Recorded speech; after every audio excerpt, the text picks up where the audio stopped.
Good evening, participants. Please, sir.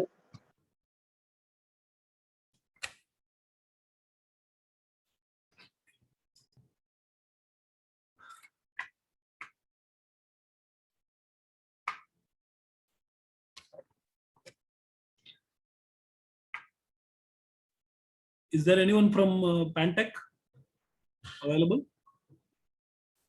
Think shall we start?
The number you're calling is out of network.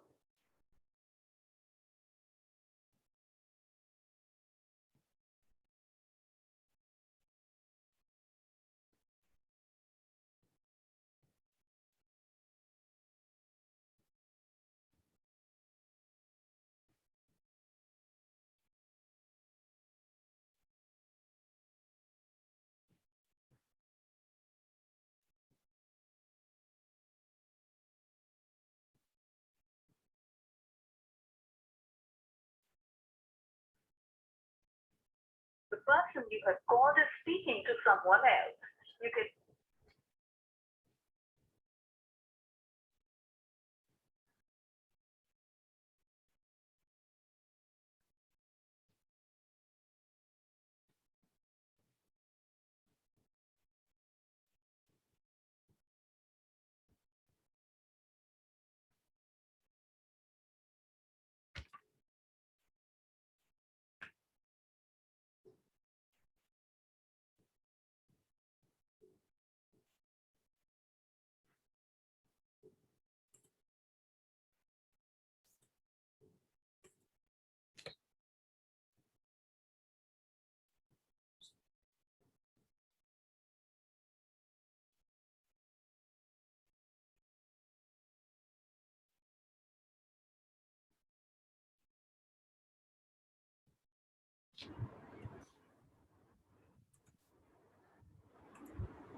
Good evening. Who is from Pantech? Sir, am I audible, sir? Yes, you are audible. Very sorry, sir. There was a power shutdown here. You are trying to. I was trying to call because. Yes. I was trying to enroll it from my mobile. I'll make it the host immediately, sir. Sorry. Yes.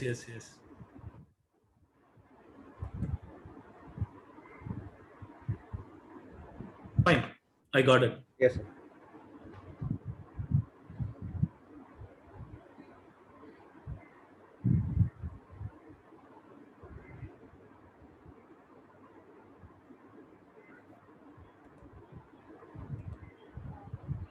Right.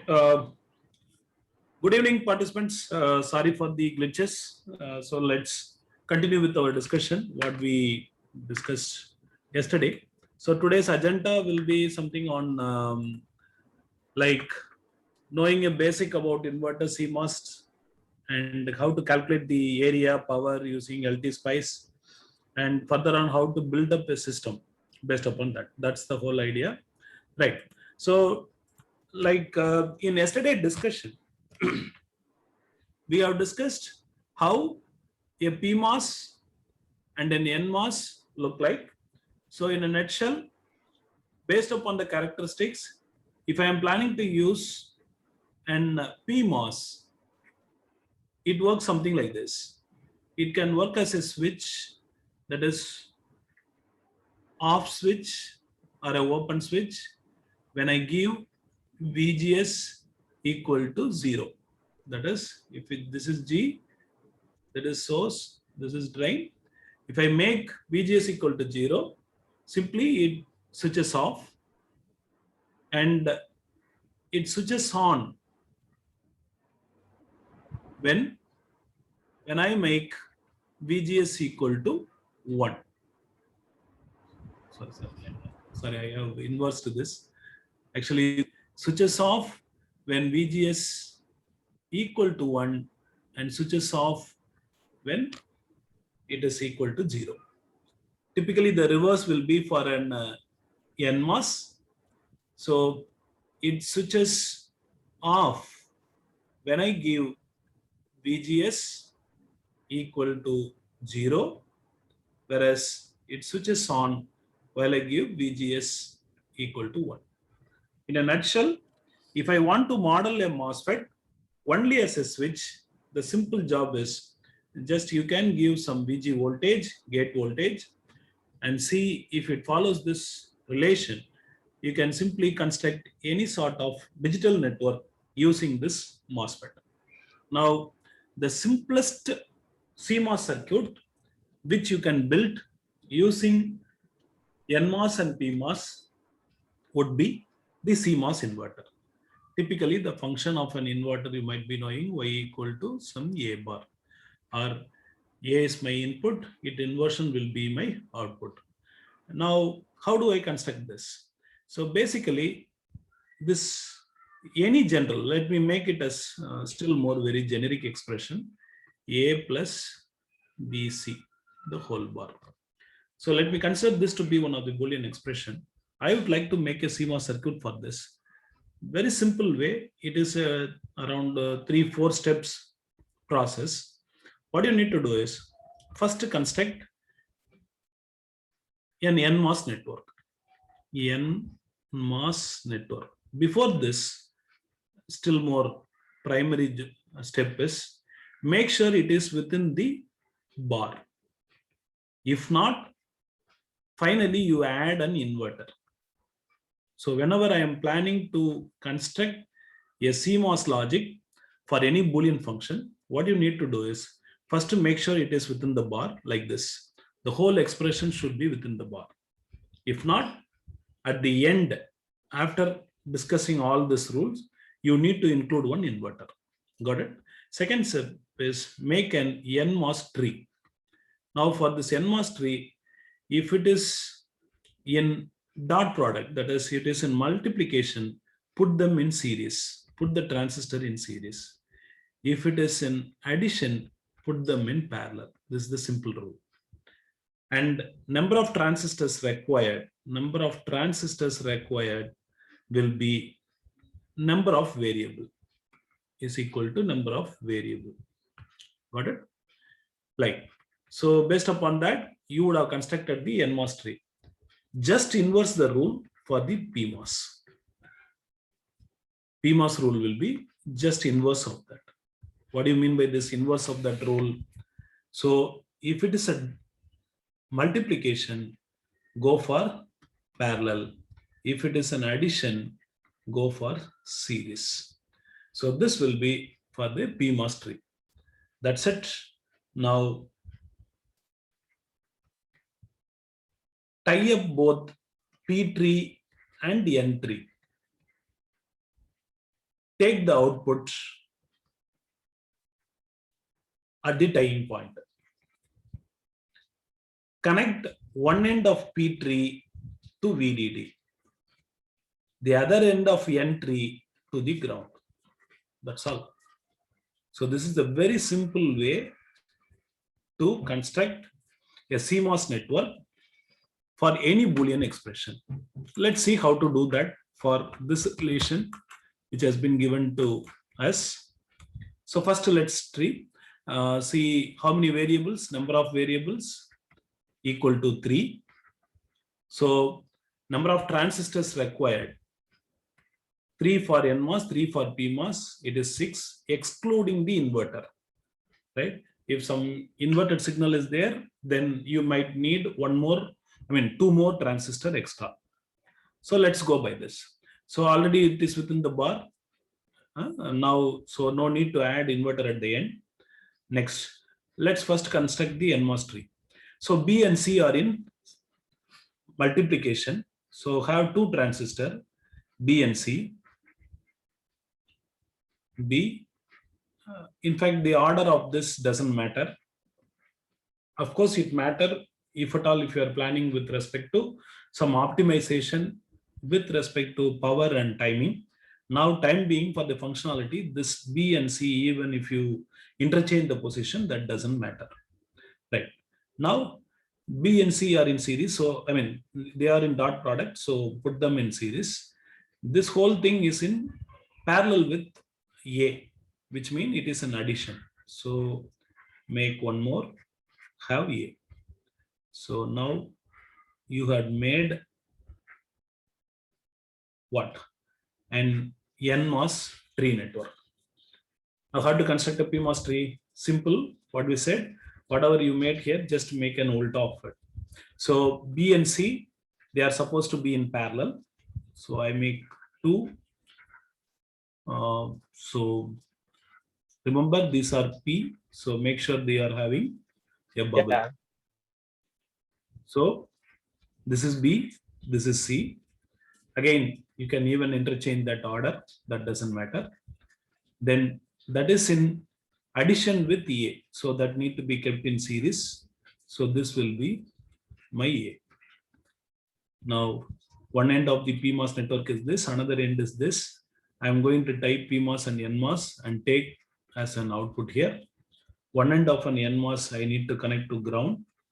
The other end of the PMOS I need to connect to VDD. Simple job. That's it. Now, one more thing. You can even interchange the position of A with this one. You can bring down the A and BC can be brought up. That way also you can do. As I said, as far as functionality is concerned, there won't be any problem. But if at all, if you are planning to optimize with respect to something like with respect to signal switching activity, and you would like to reduce the power, then the order position of the variable with respect to switching activity could vary. I mean, could change the power consumption and the timing of that particular network. Okay, that's it. Now, let's move further. Now, what are we going to do? The next step is we are going to construct a very simple, though we have seen here, how to construct a Boolean expression into CMOS network. Now, let's take the very basic CMOS network. Something went wrong. Okay, let me otherwise close this. Let me take one more.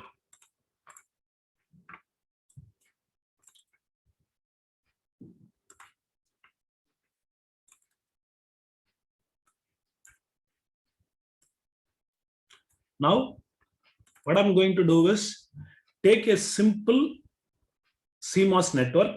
For the sake of simplicity, we are going to take an inverter.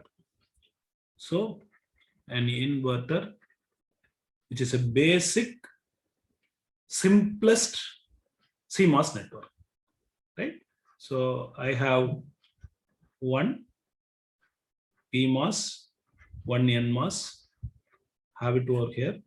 This is my input, and this is VDD, this is ground, and this is your output.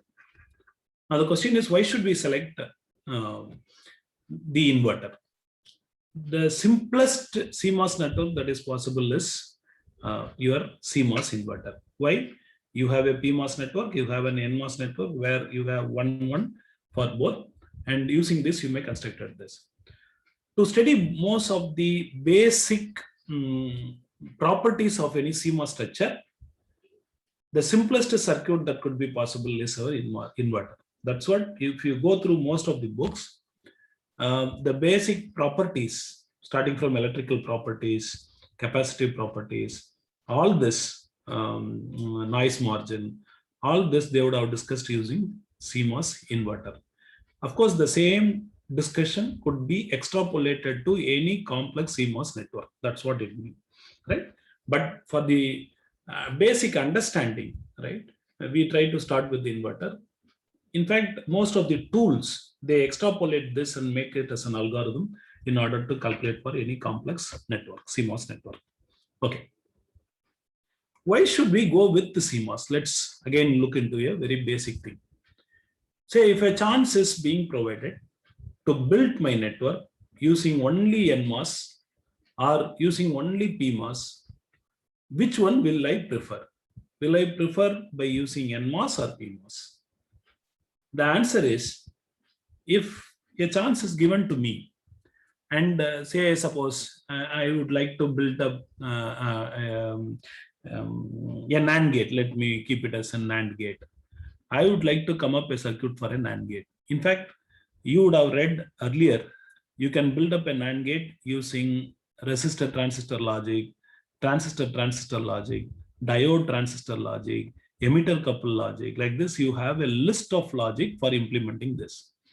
After the inclusion of MOSFET into fabrication, people concentrating more on the NMOS and PMOS. In fact, the earlier ICs which came up, they were just made up of only NMOS.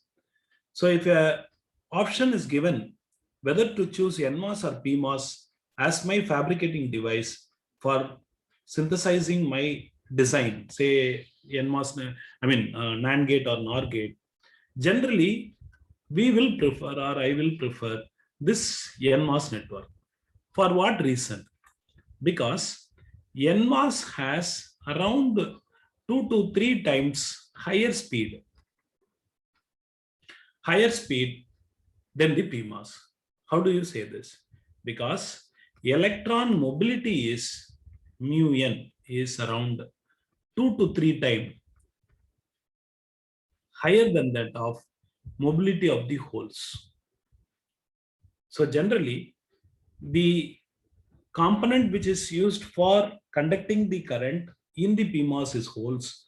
In the NMOS, electron are the charge carrying material. So if a chance is given, we always prefer NMOS for the simple reason it is having higher speed, right? Around more than 2 to 3 times higher. So people will prefer NMOS. Now the question is like this. You have a choice with the NMOS, PMOS, and CMOS. Now what is your choice? If a question is like this, then I will prefer CMOS. So what do you mean by a CMOS? It is nothing but it is a mere combination of PMOS and NMOS.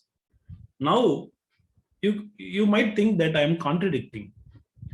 See, when a choice is given like separately PMOS or NMOS, I preferred NMOS, stating the reason that, NMOS is having higher speed because it is with the electron.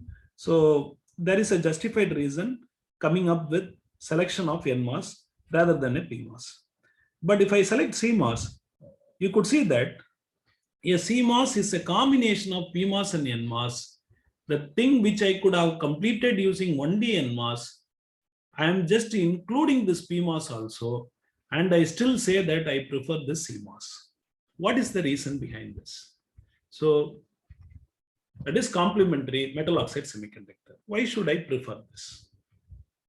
The answer is very simple. A CMOS network is a one in which ideally it consumes or power dissipation equal to 0. What do you understand from this?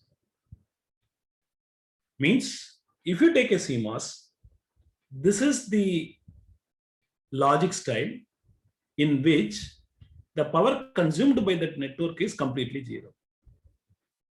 Now the question is, how do we say that it is completely 0, or whether is that possible to have 0 power dissipation? So what do you mean by generally? For this, let's take a quick look. Power is nothing but V into I, voltage into current. Now, if any of this component is not there, definitely the power dissipation is going to be 0. Either I equal to 0 or V equal to 0. Now I want you to take a close look at this particular circuit.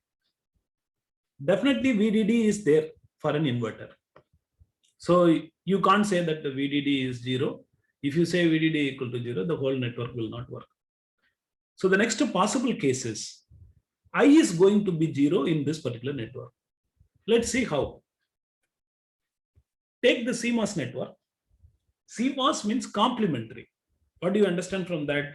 Let's now think that I'm going to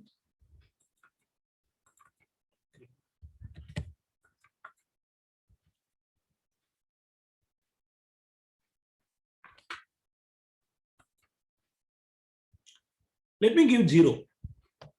If I give 0, what is going to happen? You know, if I give 0, the PMOS will come into on, NMOS will go to switch off, which means this output node is being connected to the VDD. Remember, a MOSFET has a parasitic capacitance. Of course, this topic we will discuss still more deep later. But what I mean to say is, every node has a capacitor, parasitic capacitor. How could you claim this? Say if this is a MOSFET, I will say you have a VG1 capacitor, VS1 capacitor, VD1 capacitor.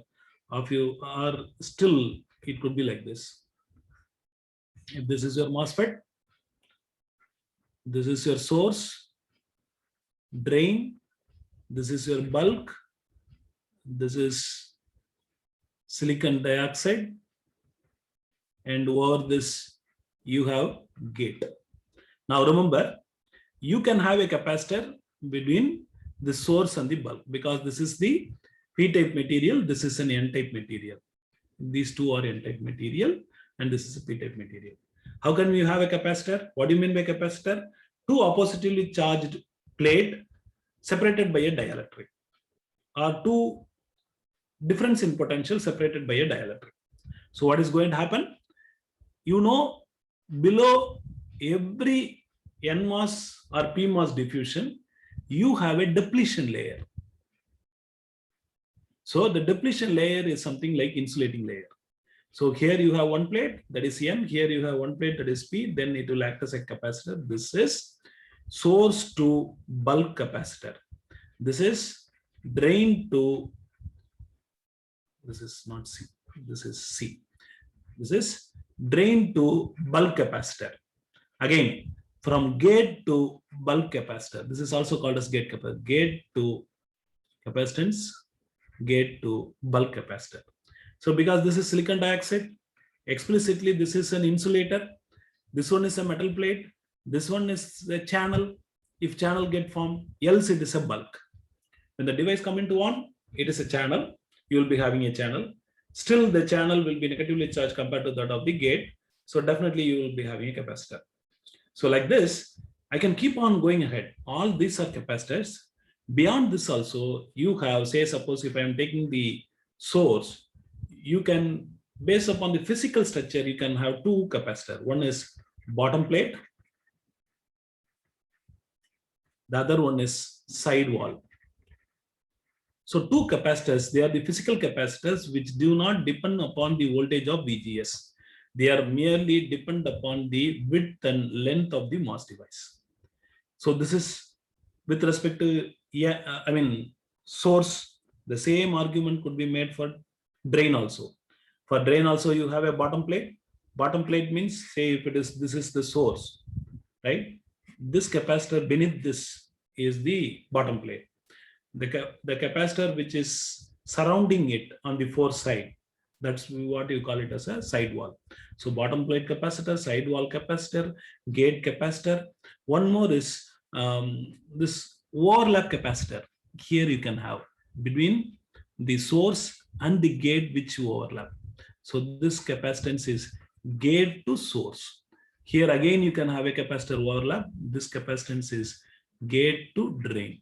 So like this, you can have n number of capacitor. And in case if you are thinking with respect to analog design, this capacitance list goes a long list, because all these capacitors are major player with respect to deciding the frequency response of that particular device.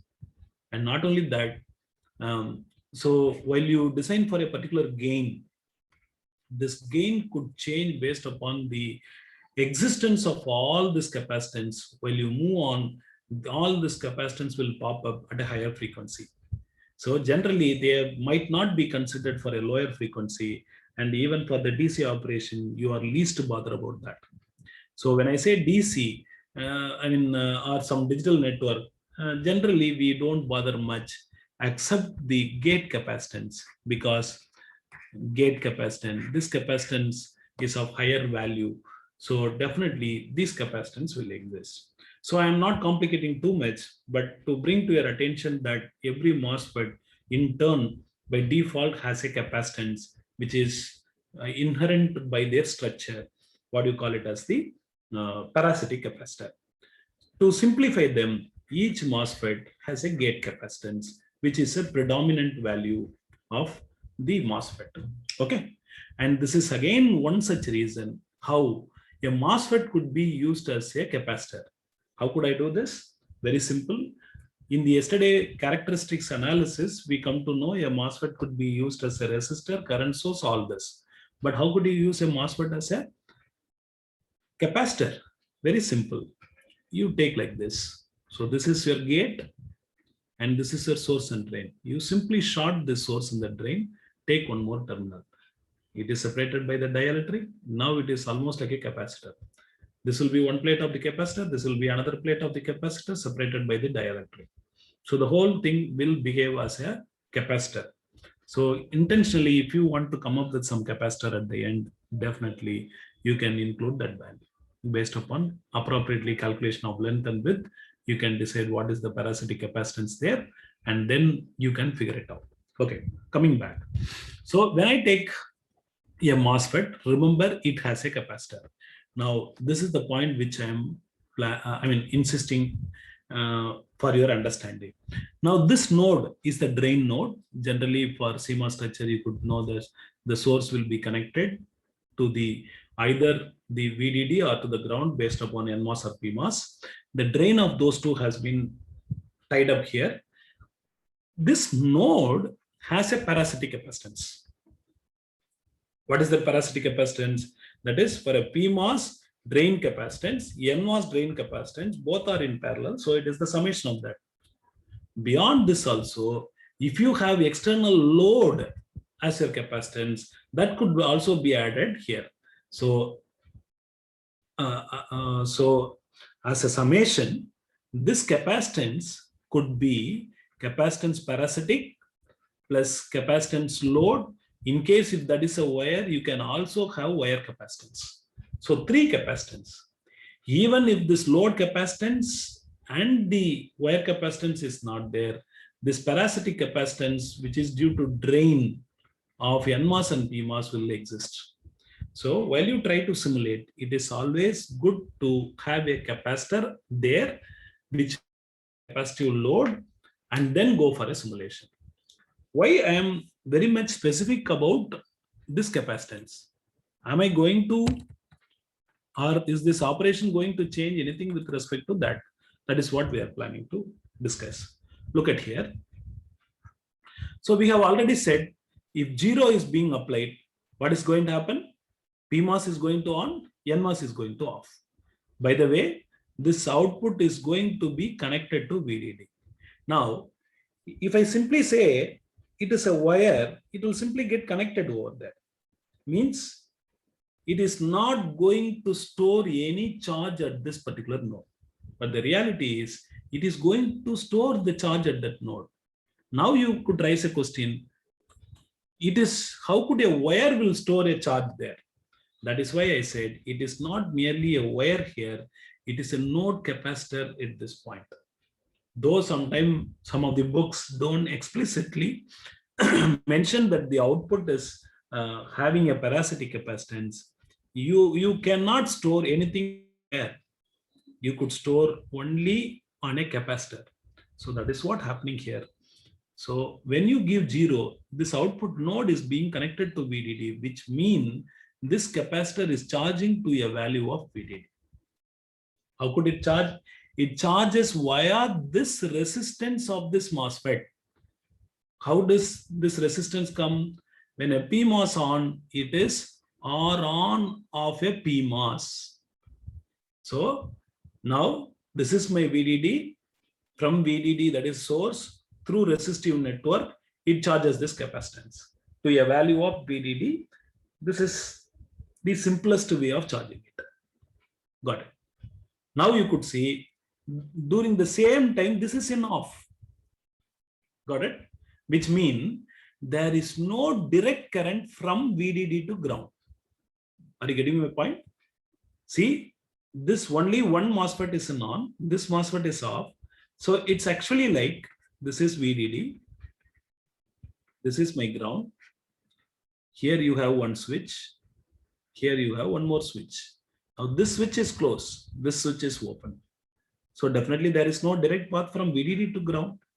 If there is no path, IDS or I equal to 0. Now let us see what is going to happen. If I give this input equal to 1. If I give input equal to 1, the reverse is going to happen. This PMOS go to switch off, NMOS comes to switch on. Now what is going to happen? This is going to disconnect, whereas this is going to connect. Now this node already, this capacitor has been charged to VDD. Now what is going to happen? This VDD is going to be discharged to the ground via this NMOS. Remember, during this time, this is going to be switch off. That's the reason sometimes this whole NMOS network is called pull down network, which means it is pulling down the charge stored in the capacitor. The PMOS network is called as pull up network, which means it connects the capacitor to the VDD and charge them to the VDD. So pull up and pull down. Point is clear? But now you could understand at any point of time, whether my input is 0 or 1 or whatever, a continuous pulse, nowhere you could see both PMOS and NMOS will be continuously on, simultaneously on, not continuously on, it is simultaneously on. Means what I'm concluding,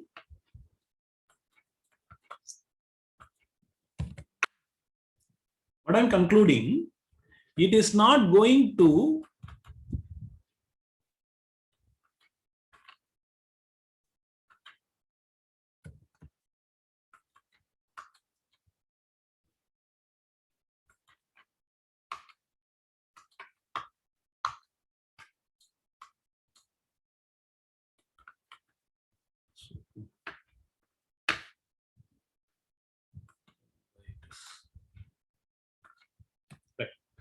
So what happens here is either you take a PMOS or an NMOS, they both are not going to be in on at the same time, which means they are complementing each other.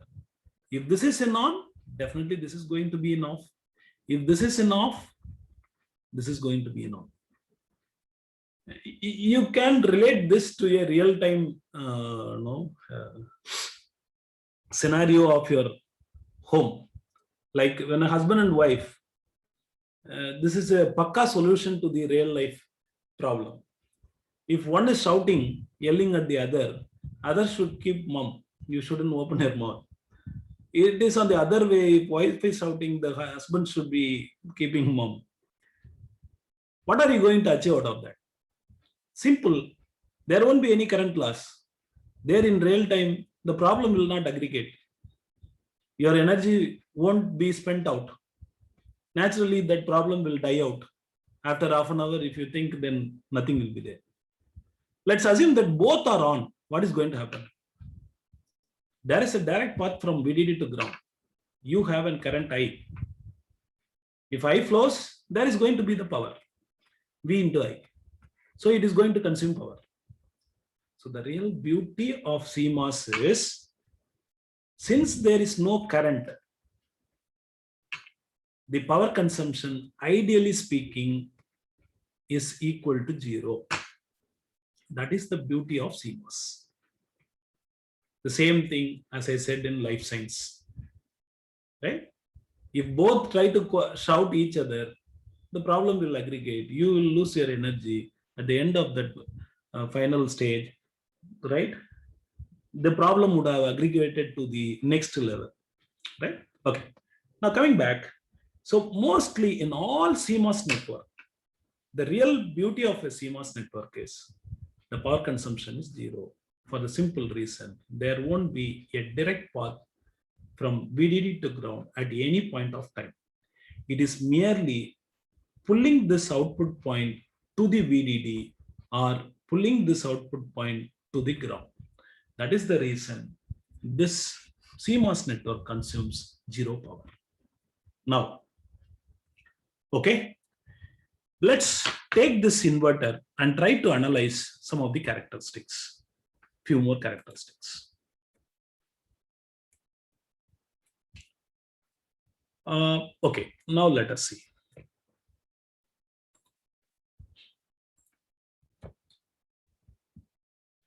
Okay, the argument which I have made here is, if I give my input 0 or 1, my PMOS, NMOS, at one time PMOS is going to be on, at the other time NMOS is going to be on. But is this the real case going to happen? Means, am I going to have a signal only like 0 and 1, where during the transition 0 to 1, delta t equal to 0? Definitely that is not at all possible. Why not possible?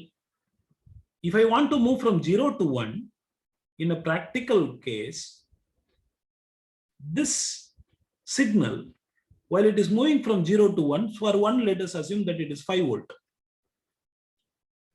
5 volt.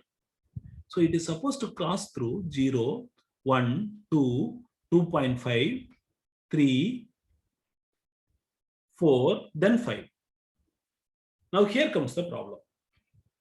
That is why I consciously said a CMOS network, the power consumption is 0 ideally, right? Not in practical case. Why it fails in practical case, or why it is not true in practical case, though even the practical case it consumes very less only, right? But why it is not ideally, I mean, it's not equal to 0. Let's try to see this. The simple reason what we made here is the input which you give, like zeros and 1, they make the transition with the delta t equal to 0. Means without any time second, it is moving from 0 to 1 volt, 0 to 5 volt, which is logically equal to 1. Now, is that possible if you ask? Definitely it is not possible for any real-time network. If I want to increase my voltage from 0 to 5, definitely it gradually go through a stages of 0, 1, 2, 3. Now our point of interest is, what is going to happen at this 2.5? Now, we said in a scale of 5 volt, if I give 0, PMOS is on. If I give 5 volt, NMOS is on. NMOS is on. Now, what if I am at 2.5?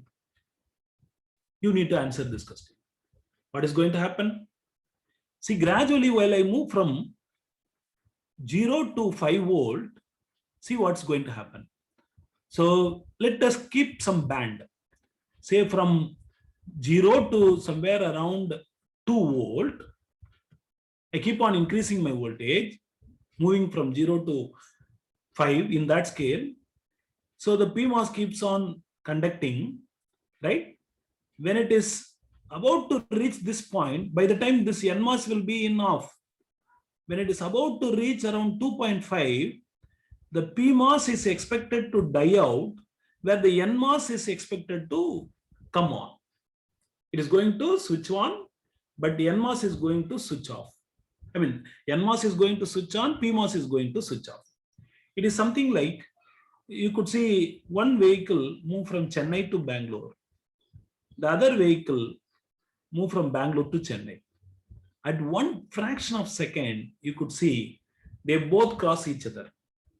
The same thing happens here too.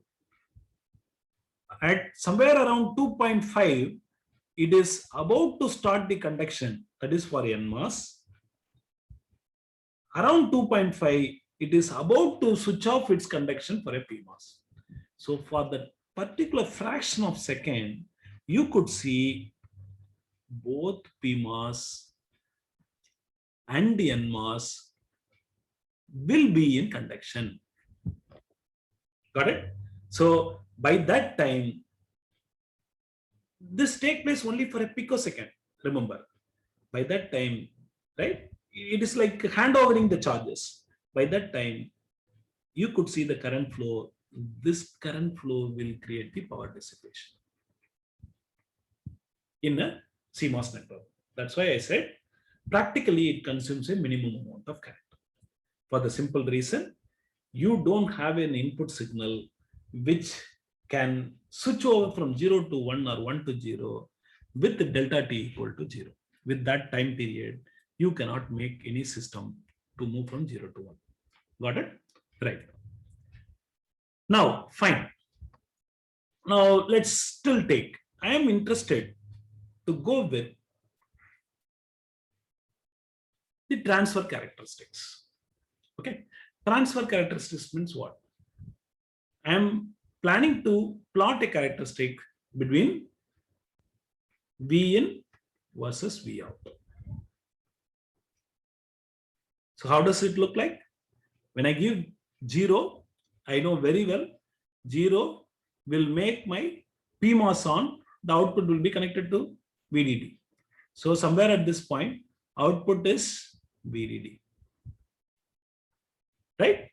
When I give 1, my output is, what is going to happen? This NMOS is going to be getting on, PMOS is going to get switch off, the output will be pulled down to ground. So this is going to be it. So when I am at 1, logic 1 means VDD. VDD, the output is going to be 0. So for an ideal case, the graph should be, the transfer characteristics graph should be exactly something like this.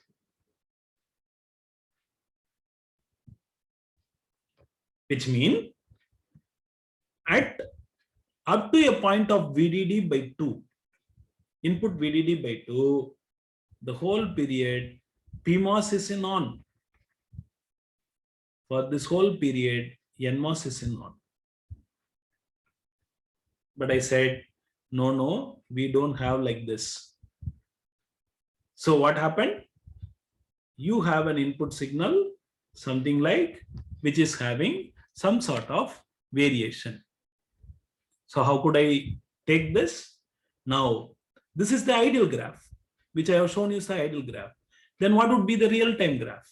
The real-time graph will be something like this.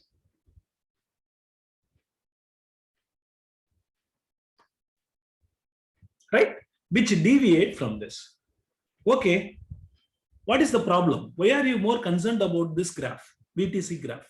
That is voltage transfer graph, voltage transfer characteristic graph. Why it is so important? This question we will try to answer for that. If you take this VTC graph, this ideal graph you could see, I said very clearly, for zeros and ones, either this is being on, this is being on, there won't be any short circuit current. If there is no short circuit current, then definitely no power loss. But in case, if my input is traveling a lot during, say, from 2 to 3 during this span, there is going to be a gradual short between these two, which means one is going to start its conduction, the other one would be in the stage of stopping its conduction. So definitely you will have a power. So if I take a VTC graph what you could notice here is you can extrapolate that, say this is my practical VTC graph.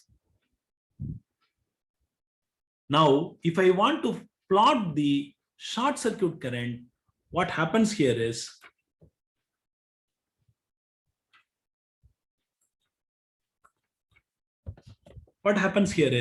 the short circuit current graph goes something like this.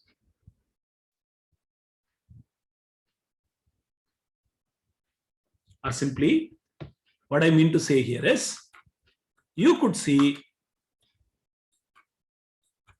that there existed maximum short circuit current during this transition region. During the complete on period or complete on period of an NMOS or PMOS, there would be very least amount of short circuit current.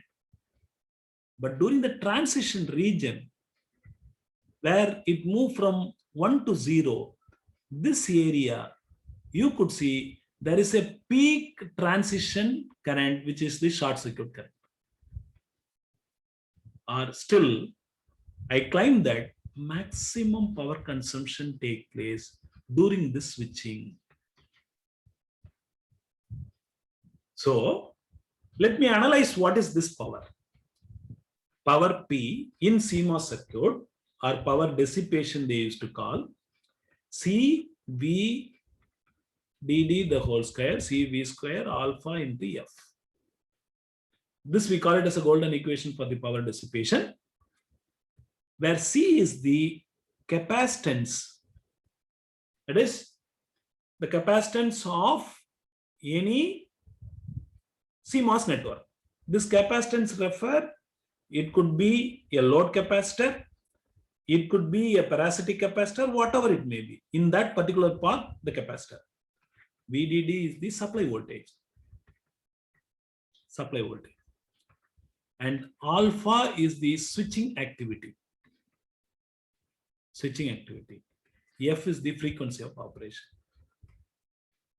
What we try to say is, the power consumption depends upon the capacitance in that network, supply voltage of that network, the switching activity of that network, and the frequency of operation of that network. Now let's quickly see. Definitely, I said this capacitance which is available in my network is the parasitic capacitance. Wherever possible, always you should reduce this capacitance. Capacitance is an enemy in two ways. One, it increases, the capacitance increases, it increases the power dissipation. It also increases the delay because tau equal to R into C. So in my network, wherever there is a capacitance, wherever possible, you should be able to reduce this capacitance. So sometime at the back end, people try to optimize the network by reducing this capacitance wherever possible, right? So that is with that capacitance optimization. When you come to VDD, here you have multiple technique, right? In the low power technique, you could see reducing the supply voltage would be a best option in order to reduce the power consumption. How could I reduce the power? Simple, reduce the supply voltage. How could I reduce the supply voltage? There are multiple techniques. Remember, again, it's a trade-off parameter. When you reduce the supply voltage, it also affects the timing of that particular network. So you have to come up with particular compromising optimization. So it may drag down the speed also. You need to have some other technique to boost the speed. So if you are planning to go for a power optimization, best way to reduce the voltage, because power dissipation is a quadratic relation with VDD. So if you could reduce by twice, it reduces by 4 times. That's the thing. Next, coming to alpha. So before coming to the alpha, let's first finish the frequency. Frequency of a signal. If you increase the frequency of operation of my network, more will be the switching activity, more could be the power consumption. in simple, it's again a contradicting parameter. When we say, I want an efficient system, we generally prefer frequency to be very high. But on the other end, if frequency increases, it has its impact on increasing the power. Now you need to come up with some sort of optimization technique which will go ahead and reduce the power by even reducing the frequency. That's one way. Otherwise, if you can't compromise the frequency, keep the frequency as it is and go for some other technique. But remember, if you are affordable to sacrifice the frequency, that's also one such method to reduce the power consumption. What is this switching activity? I believe you know what is the frequency. Now let's see what is the switching activity. Switching activity, say suppose the same inverter is there, right? I am having, this is my capacitor. I am having an input, a series of bit stream. It may not be a regular bit stream even. It could be a continuous on and then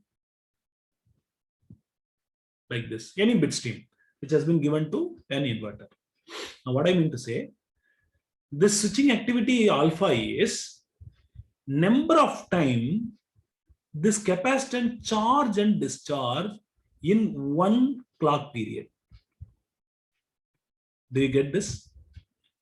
Number of time this capacitor, this node capacitor, charges to a value of VDD and discharges in one clock cycle. Maximum, this alpha could be 1. Sometime it could be less. What is your understanding on that?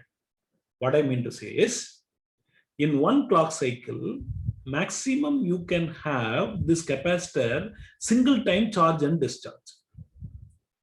Else, sometime you don't think only this inverter. You think about a complex PMOS network and complex NMOS network. In one clock cycle, you don't even have the output switching. Even if you change your input pattern, the output will not switch. Or for 2 or 3 clock cycle, the output may switch from 0 to 1 and 1 to 0. So alpha clearly indicate number of time this particular node capacitor, not only this, any complex network which has multiple nodes, those node capacitor charges and discharge is called as the alpha switching activity. Why it is so? Strictly speaking, or if you want to make an electrical discussion, in the electrical point of view, when I say a capacitor gets charged, say this is my inverter. Let's see when the power is being consumed. So this is my VDD. We said if this is on, it is going to take up or it is going to pull up. When this is on, it is going to be pulled down. Now, what can you say about the energy which is taken? What do you mean by that? See, this capacitor is there. Whenever this capacitor moves from 0 to 1, means a capacitor is charging from 0 to VDD, it consumes or it pulls the power from the supply. Say, let me keep, it takes an amount of power, C, VDD, the whole square. This much amount of power for every time a capacitor is charging from 0 to VDD. So if this is on, it is going to take from the power supply this much amount of power, this much amount of energy. In that, 50% of the power is being lost or energy is being lost during the on time in the on resistance. The capacitor will charge to VDD. But what I mean to say is the energy which has been taken from the supply, 50% is lost during on, and In the next phase, you are giving 1. So NMOS will come into 1. This will go to switch off. No more there will be a power trap from the power supply. It is merely going to discharge this voltage. So the next 50% of the energy is being lost in the NMOS network, while the NMOS network is on. That's the reason when I say every capacitor with charge from 0 to 1 and 1 to 0, definitely it is going to consume a power supply of C VDD the whole square from the power line, wherein 50% is going to get lost during on period, 50%, another 50% is going to be lost during the off period. In fact, mathematical derivation could also be made in most of the power supply, low power book, you could see that. Right? So, right, coming back. So that's the reason I was mentioning here that you could see a maximum amount of power, that is short circuit power, will happen only during the transition period. That's why in VTC, I am much more concerned about this transition zone. Got it? Next, one more. When you take a power in CMOS network, we have seen what is the equation of power in a CMOS network. In general, the power in CMOS network can be classified into 3. That is leakage power, which you call it as a static power. The other one is dynamic power, which in turn have 2 powers, 2 components. One is short circuit power, and the other one is switching power. Switching power. The switching power happens only because of the data switching and the output capacitance switching. Short circuit power is the power which happens while both PMOS and NMOS is in on. This power. Leakage power or the static power is purely due to device being switched off. In diode, you might have remember when you use a diode in reverse bias, you say that the device is in switch off, right? Or there is no current. But strictly speaking, there is a nano amps of current flowing through that particular network, right? That power or that current itself is quite enough to dissipate a huge amount of power, because you work with only 5 volt. And the current which is in operating region are only with milliamps, nanoamps, picoamps, things like that. So for an electrical network, that is completely negligible. You don't even think of that. But for an electronic circuit, I consider this to be a huge power loss. Right? So there are many measures to arrest this static power consumption. In fact, there are many studies being carried out. And now one of my PhD students was working on, and in fact, now he has completed. He used only for, he was using the circuit operation only for sub-threshold device. Means less than VT. You are going to operate the devices less than VT. So in the yesterday's discussion, I said simply only when VG is greater than VT, the device come into on, greater than or equal to. That is again the top level discussion. But if you want to still go down and discuss, then you can also operate a device under sub-threshold. Even if you Google it, you could say there are many people who have been working on this in the sub-threshold region. Means you are not at all going to switch on the device. Still, you could work on and make your required operation less than that of threshold voltage. So that's the way. Okay, now coming back. So in a simulation, we can see what is the static power consumed, what is the short circuit power consumed, what is the switching power consumed. Let's go to the next. So we were discussing on one more important point I would like to stress here, that is the VTC graph. What could be the noise margin? If I finish that, then directly you can go for simulation. So we said this is the VTC. I said in the VTC, this area is my prime focus, because this is where you are getting a peak short circuit current, which contribute for the power loss.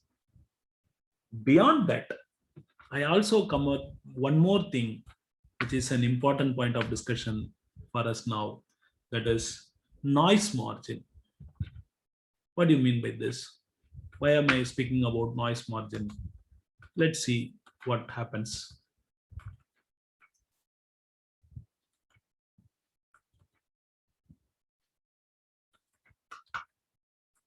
Okay. So coming to noise margin. First of all, let's quickly see what is noise margin. Then we will discuss how to calculate this noise margin. What is this noise margin? Simple. Let me keep it very simple. Noise margin is defined something like this. The maximum amount of noise that could be permitted in my network such that it will not change my output. Simple. Indirectly, you call that network as robust network. See, you have my network, right? Let's consider the same inverter.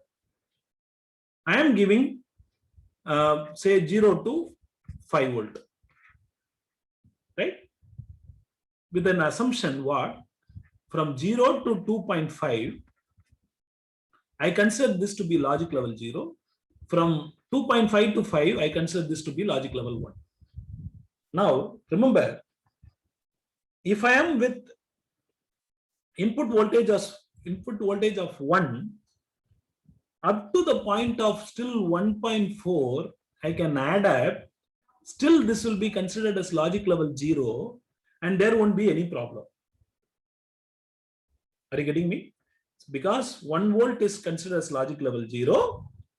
So thereby, if I give that to an inverter network, it will give me 1. Logic 1 means 5 volt. By what do I say here is, in this original 1 volt signal, if a noise come and sit over here with the maximum of 1.4, still it is 2.4, which is again being considered as logic level 0. There won't be any change in the output. But remember, if this is going to come as 1.6, the next moment it reaches to 2.6, which will be considered as logic level 1. So, which will give you the result 0, which is just opposite to the one which you are intended for. So, what does this noise margin mean? Noise margin means this is your signal. You are permitted to add noise such that this is not going to change your output. The maximum amount of noise which you could permit is called as the noise margin. It's always good to have a huge noise margin, which means your system is more robust. Even if you add noise, right, my system is not going to change my characteristics. Remember, particularly for analog circuit, this is quite more important. Why? You may be designing one amplifier and you would have kept nearby. Sometimes the people who is in the road might be starting their bike. This noise is quite enough to change your amplification factor and could create a trouble in your amplifier and lead to a huge noise. This environmental noise is quite sufficient to completely make your system horrible. So if your system is not ready to accept or not having a huge noise margin, remember that would be a huge problem. Then you need to go up. Nowadays you have multiple ways to cancel all those noise. But point is, any circuit, if it want to be robust, it is supposed to have a huge noise margin. Clear? Now coming back here. I want to calculate the noise margin. How do I calculate the noise margin? Right? We have seen that noise margin need to be done. How should we do this? Simple. You take a VTC graph, same VTC graph. Let me go with the same VTC graph. Take 2 points. The 2 points are the points of transition. Means mathematically, when do we say the graph turn over? If you take a tangent and it is equal to -1, we call that as direction change. The same thing. Mathematically, you can take a tangent over here and this point. Similarly, here also you can take a tangent over here, this point. Get its corresponding coordinates.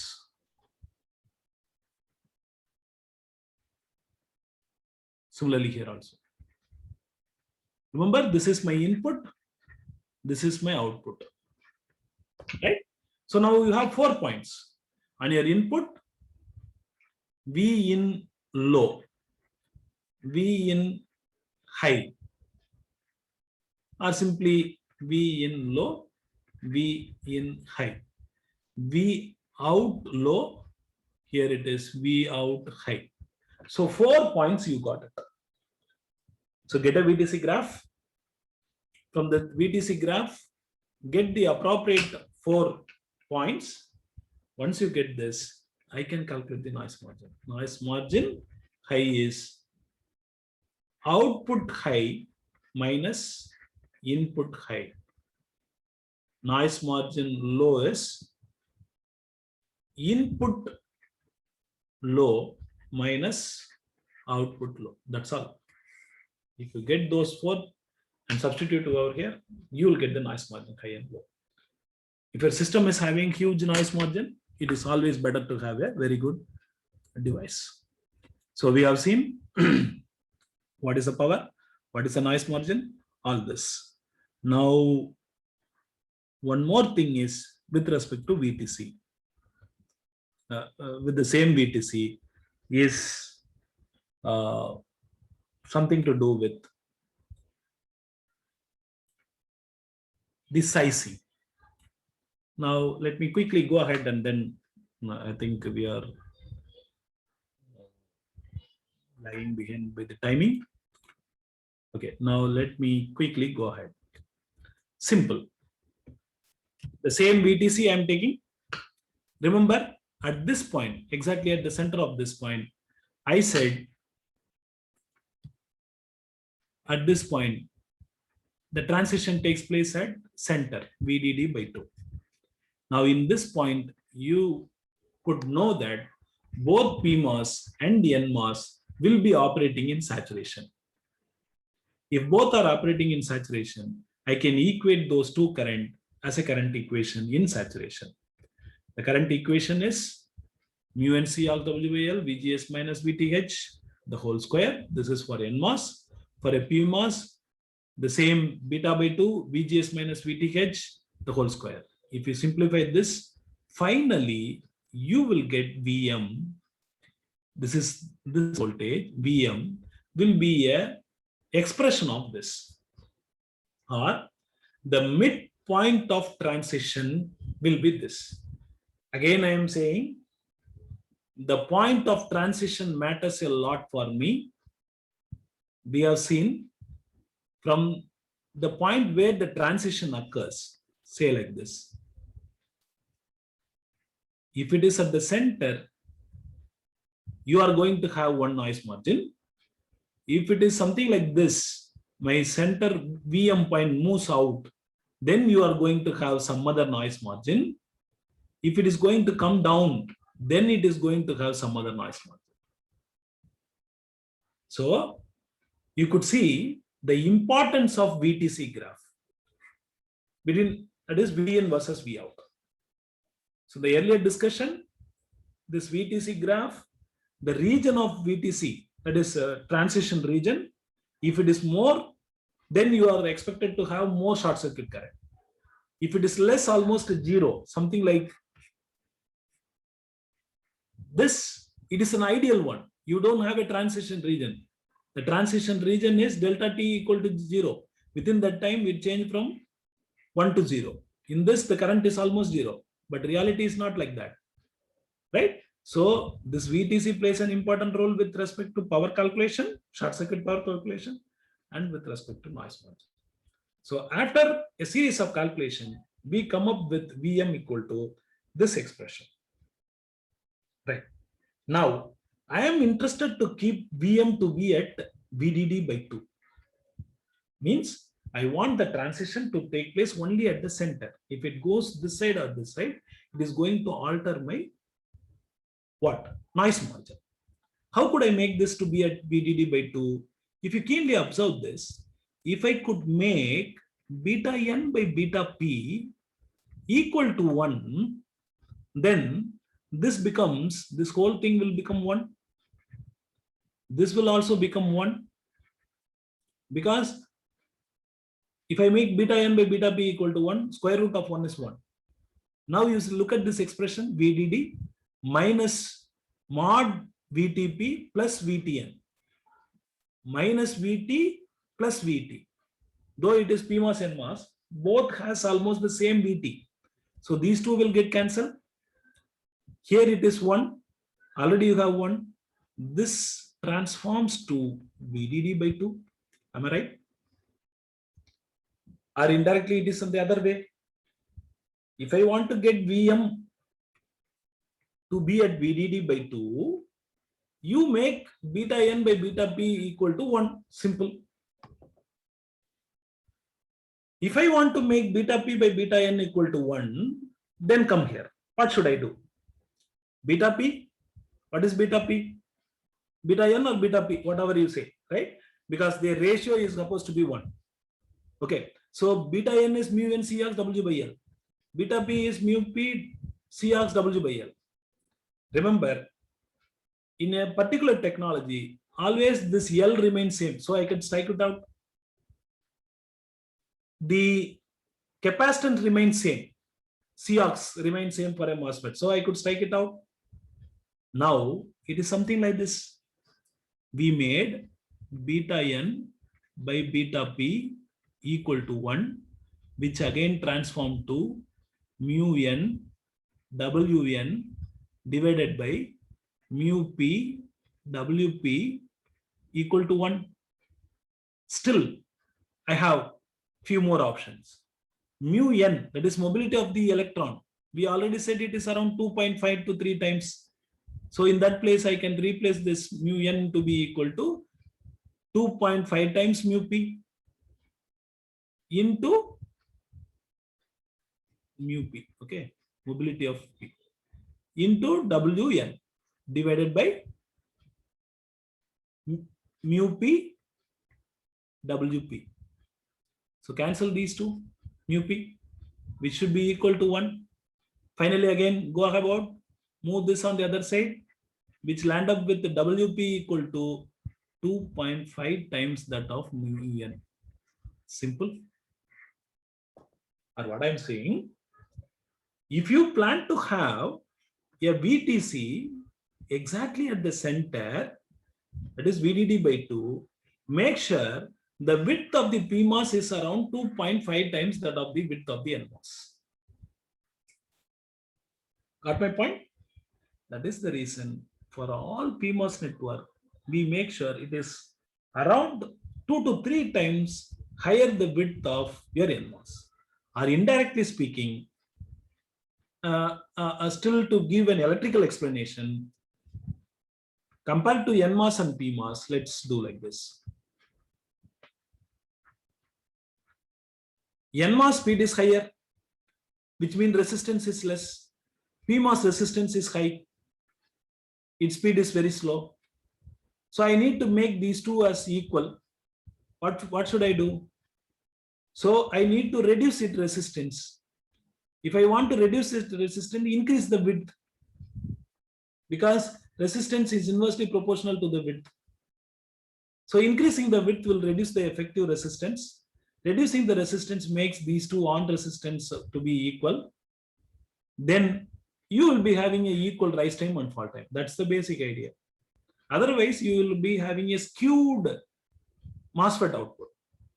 That is, you will be having a long rise time, the other one will be having a very short fall time. So you will not be having an equal rise and fall, something like this. You won't have this type of waveform. Rather, you could have a long rise time and a short fall time, like this. Because of this uneven or unequal resistance of PMOS and NMOS. Got the point? Right. So coming back, that's it. Now, our idea is, okay, we understand if we keep the width of PMOS to around 2.5 times, it will be at the center. If it is varying, if the width is varying, then definitely you could see the transition graph also varies. You will be getting a bunch of graph, right? Something like this. If I am not maintaining this beta P by beta N not equal to 1, if I am doing so, it either move this side or this side. This also you could see in our simulation. But I think I have covered almost the major topic which I am supposed to do today. Let's quickly go ahead and do simulation. Right. So what I'm going to do today is, let's first construct an inverter and see what is going to happen. So let's go to new schematic. So again, let me go here, select CMOS N, pick it up. Then CMOS P, pick it up. Okay, this need to be kept at the top. Always try, don't make the mistake of interchanging the position. If you interchange the position, it won't be an inverter, rather it becomes a buffer. Okay, so take the voltage, have one voltage here and one for the power supply here, and have the ground over both the end, both the side. And take one capacitor as a load capacitor so that we could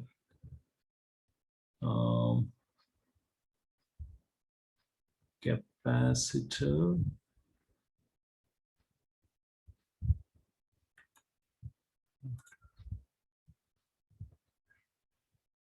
Cap, right? So that's fine. Let's bring it over here. Simple. One more at this point. That's all. The other things are wiring, mere wiring. I'm just quickly going to make all this wiring. I believe you are all familiar with this, so I'm not spending time in explaining any of this. Go here and make all those connection. Make sure you are making the VSB equal to 0. There is no body bias effect, because yesterday itself we have seen it could create a problem, right? So that's the reason.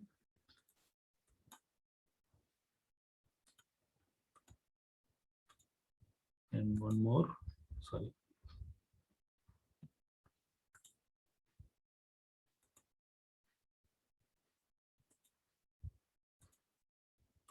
Okay, simple.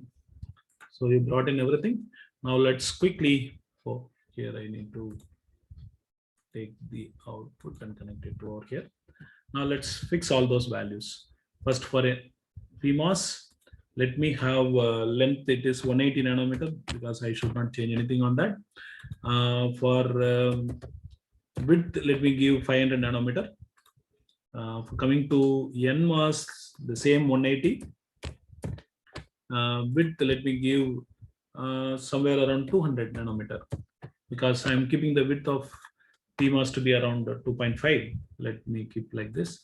Capacitance, let me give some 10 picofarad. 10 picofarad. Okay. 10 picofarad. And input voltage, so this one we will give it as 1.8. Supply voltage, let us keep it as 1.8.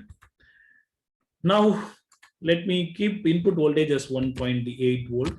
I'm going to sweep in, because I'm going to get the transfer characteristics. So let me keep 1.8. Make sure I am including the library dot include, sorry, make sure it is in capital letter, dot include tsmc018 dot lib. So I'm just including that. Let me keep it somewhere here in this. Right. Okay. Then what next? Yeah, I think almost we are done up with. Now we need to sweep between input. I'm just simply going to take a VTC graph of it. That's it. Okay. Now go to simulate, edit command simulation, make a DC sweep. In the x-axis, I'm going to change the voltage from 0 to 1.8. So voltage is V1.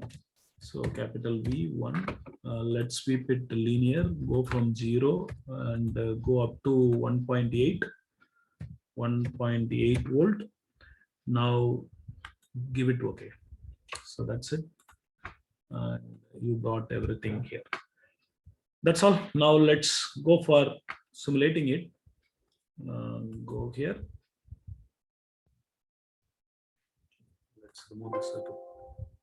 No, I'm not interested in that. Let's bring this. Okay, fine. Now I'm going to plot this output versus input. Now let me take output. So input is this one. That's all simple. Look at this. Can you see the VTC graph? This is V out. This is V in. This is what you get it. Now let me try to measure the short circuit power, short circuit current. Short circuit current, how do I measure it? Bring it over here. You measure the short circuit. Now look at this. This is what I am speaking about. Can you look at here? Exactly from this point to this point, you have a transition, right? So up to this area, up to this point, it is logic level 0. These are logic level 1. But during this transition, you can't say whether it is in 0 or 1. It is actually an ambiguity area, right? It is undetermined. In the VTC graph, you can't say whether it is logic 0 or logic 1. Definitely this area you need to minimize. As I said, in the ideal characteristics, it should be something like this. If the area of transition increases, more will be the power consumption, and in addition, that leads to more amount of uncertainty noise model, right? So always try to keep this transition region to be very, very short. So people generally in analog system, what they do is they try to keep the gain at this point, transition point, to be very high. Whereas the gain in this area, they try to keep it as very low. So if a data enters here, the next moment it will be pushed either this side or this side. Or if a voltage enters here, because of high gain in this region, it try to push it to this side or this side. Got it clear? Okay. Now look at this. This is nothing but a short circuit current. The current becomes peak at exactly around the VDD by 2, where both PMOS and NMOS is in on for some time. How do I measure this? What is this? What is the maximum current? Go to probe option. Go here, include one probe. I can have the cursor here. See, let's measure what is the measure. It comes to the y-axis comes to 35 microamps. Now this is the short circuit current. Then what is the leakage current? Very simple. Now it shows you during this point, it shows you 0 microamps. That is in this area. In this area means while PMOS is in on, this area NMOS is in on. While PMOS is in on, it shows that there is a 0 amount of current. Now let's zoom this.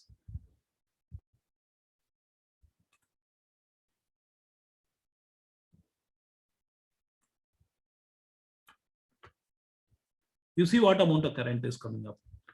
0.2 microamps of current is flowing through this network. Got it? So 0.2 microamps actually flowing through, though it seems to be 0, it is not 0, it is 0.2 microamps. Similarly, come this side.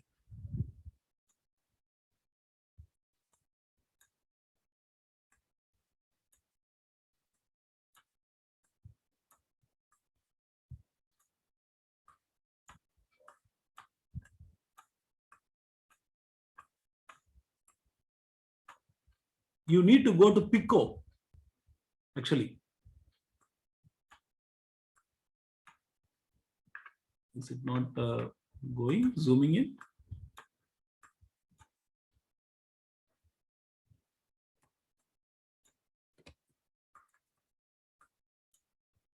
I think it's not zooming in.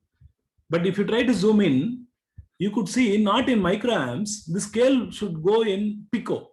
You could see picoamps of current will be going. Right? This area.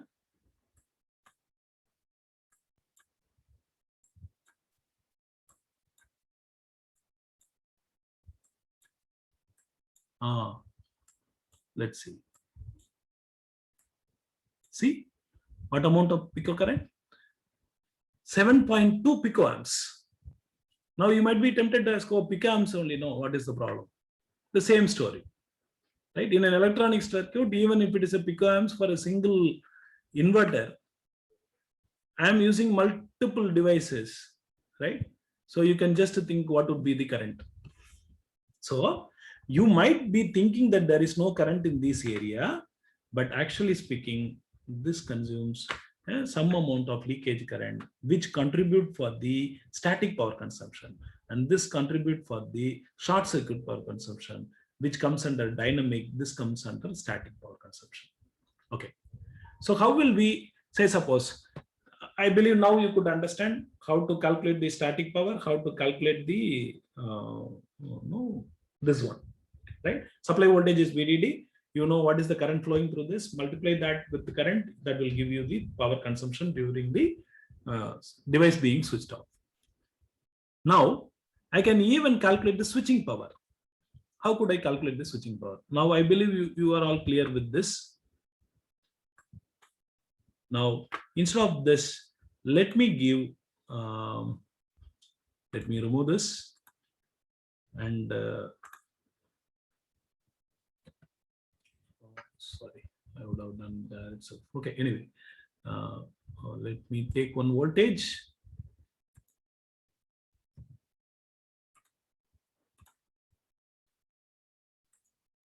Now, this time, let me give a pulse. Go here, give me a pulse. Let the initial voltage be 0. V on voltage will be 1.8. Initial delay, I can keep it as 5 micro. And rise time 1 nanosecond, I will give it. Fall time 1 nanosecond. T on 5 micro. Total T period, it is the summation of on plus off, so 10 micro. So with this, let me give my input pulse. Okay, I am just trying to give the input pulse. That's it. All the other things remain same. Now, what I'm interested is, I am supposed to see the power consumption due to the switching of my input pulses. Right? Now, for this, let me make transient analysis. The transient analysis, I am running it for say 2 cycle, let us run, 2 cycle or 5 cycle even. So 10 means what?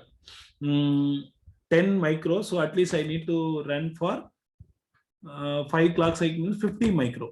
Let me run it for 50 microsecond transient analysis. That's it. All the other things are fine.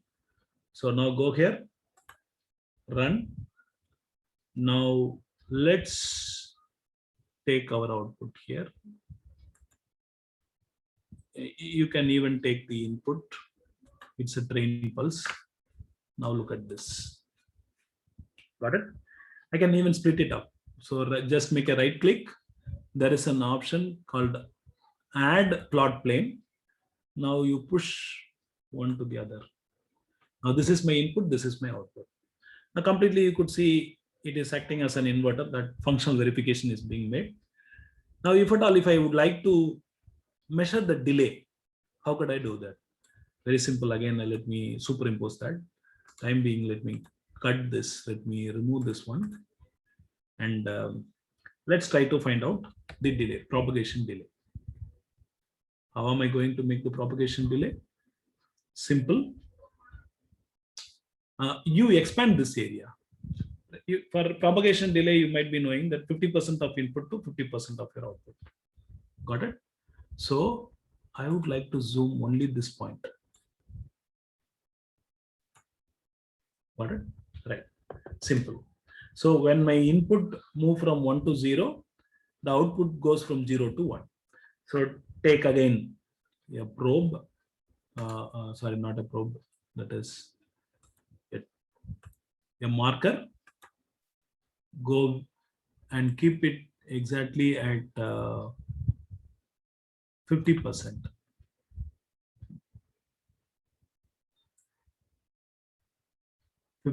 of your input. Again, go with the second and go with 50%. So 1.8, it should be 0.9. 9 means here. Yes. Vertical is, this is 0.8, this is 1. So exactly at this center. Yeah, that will be the case. You can make that to show both 1 and 2. So one will be here, 50% of input. The other one will be here. So you could see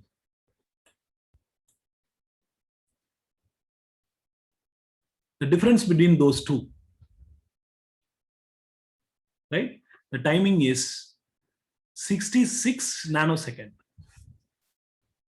So this is with respect to 1 to 0 transition on my input. The same thing you can do 0 to 1 transition on your input, make an average of those two. So one time you make it on fall time, the other time you make it on rise time, calculate both, take an average, that will give you that much about the frequency. So this comes to 15, roughly it should come with around 15 frequency. Frequency should be 15. So that's what it is showing. Simple. So by this way, you can calculate the propagation delay. Now I'm adding one more. Bring this on the top. Got it? Now, still, what I want you to do is, now let me calculate the power, switching power. How could I do this? Simple. You bring the pointer. First, make sure. You bring the pointer close to the source, press Alt button. So if you press the Alt button, you could see something like a thermometer. Wherever you click, that corresponding power will be screened up in the graph. Say something like this. I'm clicking here.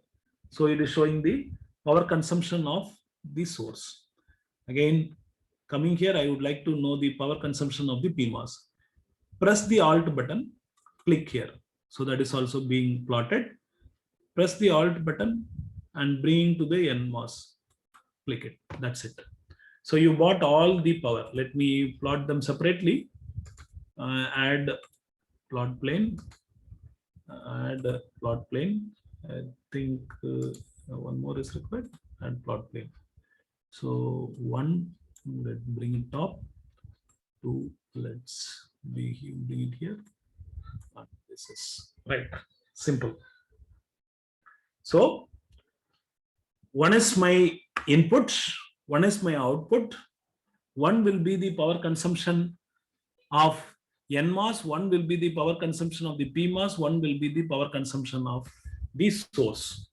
That is what I mean to say is, let me still brief it so that you could understand. This is the power source. From this power source, it captures during the capacitor moving from 0 to 1. So 50% is lost in this PMOS. Another 50% is lost in NMOS. Now let's see how. Now look at this. How can you come to a conclusion which is the power supply source which has been taken? Can you see here? This power consumption is minus 300, around minus 300 microwatt. Can you see here? Minus 300 microwatt. This minus 300 microwatt, why minus? Because it is taken from the power supply, right? So let me find out the average. What is the way to find out the average? Use control button and right click. 1 minute.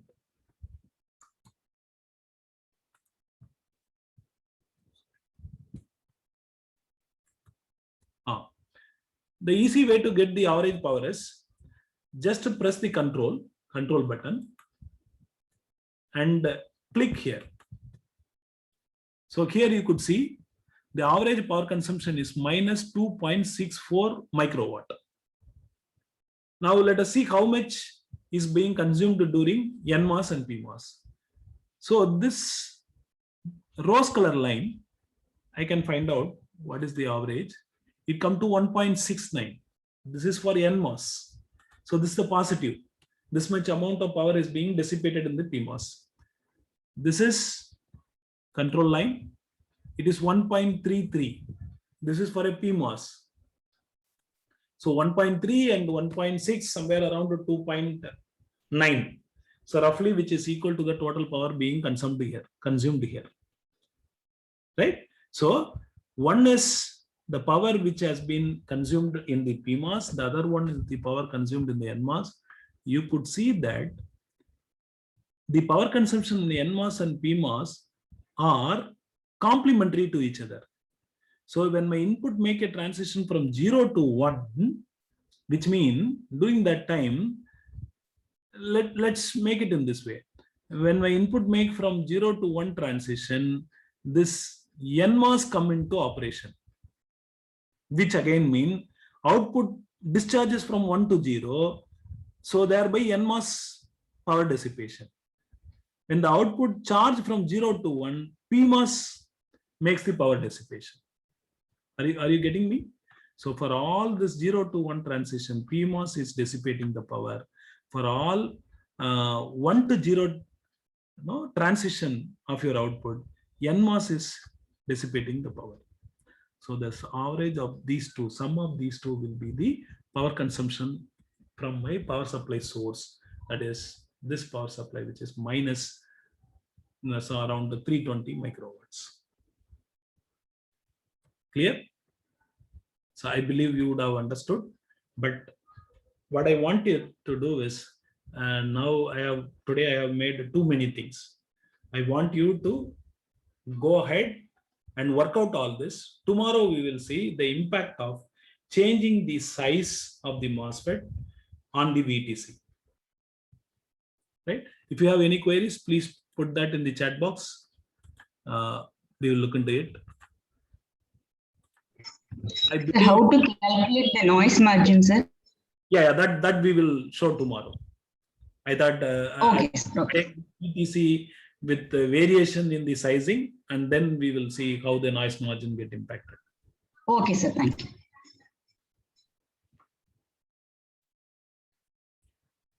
Okay, so if there is no question, we will then halt here. Thanks for joining. I request everyone to go ahead and simulate all this, and you need to come up with some doubts. So tomorrow is the last day. So tomorrow I plan to go with one construction of one circuit, creating a symbol for it, and then instantiating that symbol in the inverter chain. Let's make some ring oscillator type of thing, find out the frequency, and if possible, we will go with some subsystem design, something like a pass transistor based adder, things like that. So I request you to come up, do all this, practice it. If you come across any doubt, please let us know so that we could clarify at least by tomorrow. Bye. Thank you. Have a nice day. I'm going to end the meeting. Bye. Thank you, sir. Thank you, sir. You all.